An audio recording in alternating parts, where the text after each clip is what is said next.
Thank you, Mr. Chairman, for yielding me this time, and I rise in support of this Nuclear Weapons Security and Non-Proliferation Act.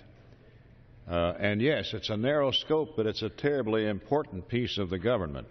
Like the bill we passed yesterday, this legislation addresses matters of critical importance to our national security.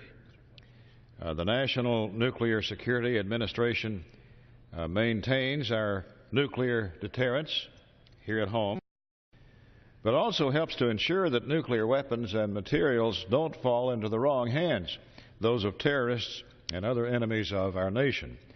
H.J. Res. 76 provides funding for the NNSA to continue this vital work to keep our nuclear arsenal at the ready and our Navy ships powered, and ultimately to keep this country safe and secure and protected.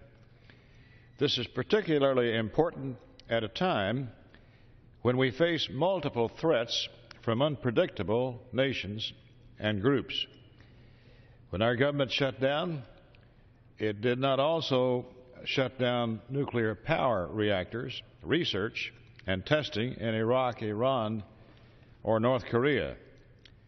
Funding is provided at the current annual rate of $10.59 billion to sustain the national labs, continue the work of skilled workers and scientists, conduct ongoing non-proliferation intelligence operations, and maintain the safety and readiness of our nuclear stockpile.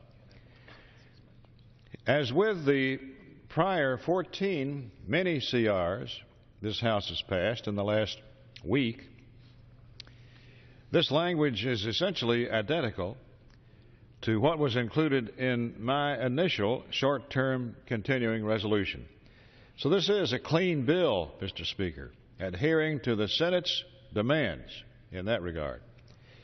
And also, as with the prior bills, this funding will last until December 15th or until full-year appropriations are enacted.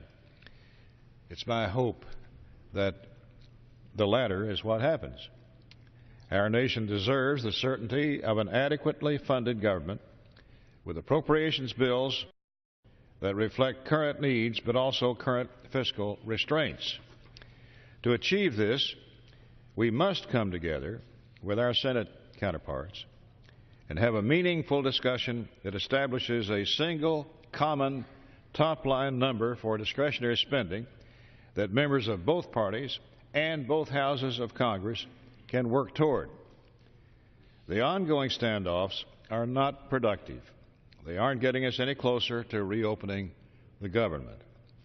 While it's not the ideal path forward, at this time, passing this funding bill does get us a step closer to ending the shutdown, which I know is the goal of my colleagues on both sides of the aisle.